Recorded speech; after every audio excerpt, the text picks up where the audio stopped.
week 9 of Bucks Weekly. I am Martin Listener. Sitting to my right is Mr. Kyle Moore. Bucks are coming off of a 52-12 win over the Ansonia Tigers. All the other coaches are camera shy, so we asked Coach Miller to grade the Buccaneers' offensive and defensive performances. Coach, how do you feel your offense played last week? Well, I thought we played real well. Overall, I think one of our goals of the week is how many times we score.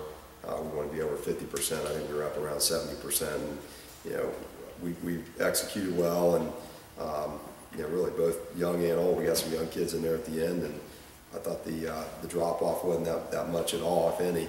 So did a real good job up front. The quarterbacks did a good job reading the offense and went real well. How do you assess your defense performance last week? Well, other than the one series, they had a 15-play drive against us, in the second series of the game. Very, very good.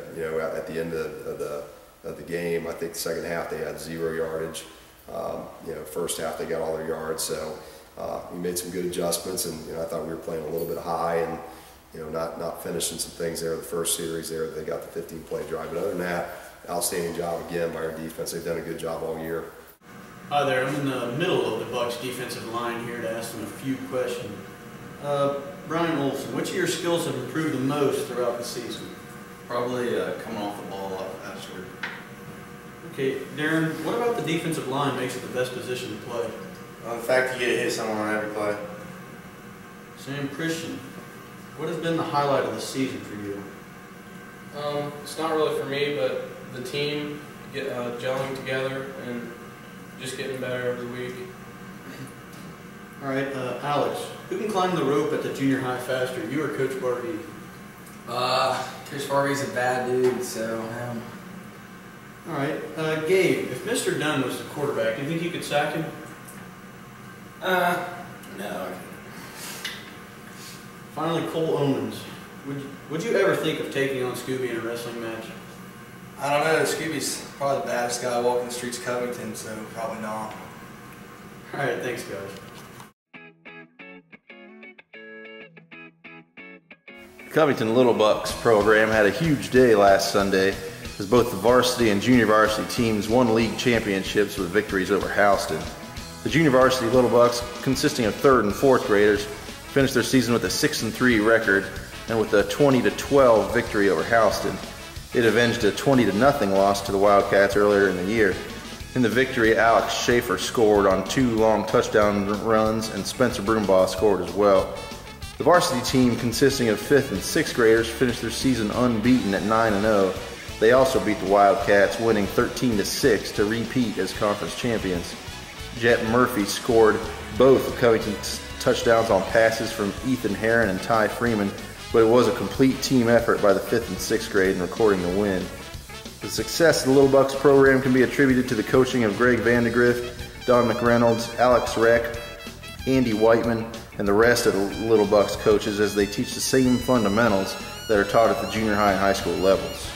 Congratulations to the Little Bucks program on all their success. This weekend, the Bucks traveled to Arcanum to take on the Trojans. I talked to Coach Miller a little bit about what to expect.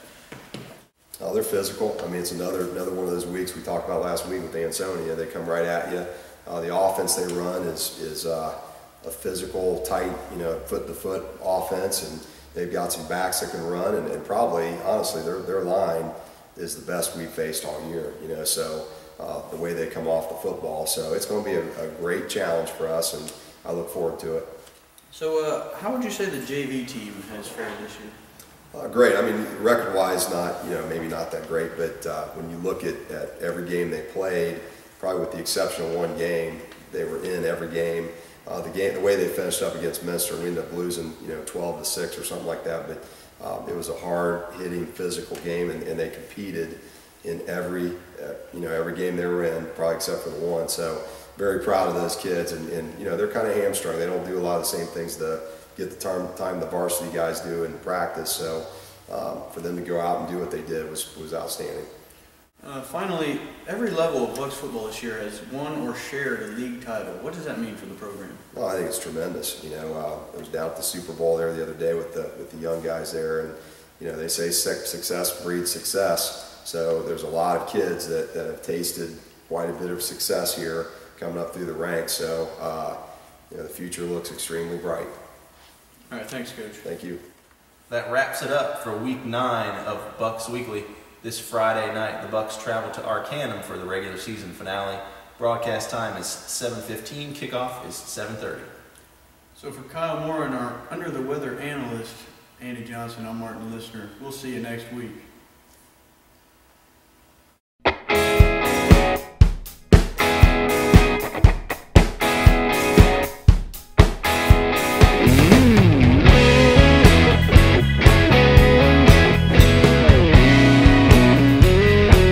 All the other coaches are camera shy. Frick. That's an important fact that I There's a blooper. know it's bad. Yes. See, it ain't fair. He does the negative. There's a blooper. If I was cutting and pasting, there'd be like, I gave me a blooper once. Well, I mean, us a blooper. oh, yeah. Yeah.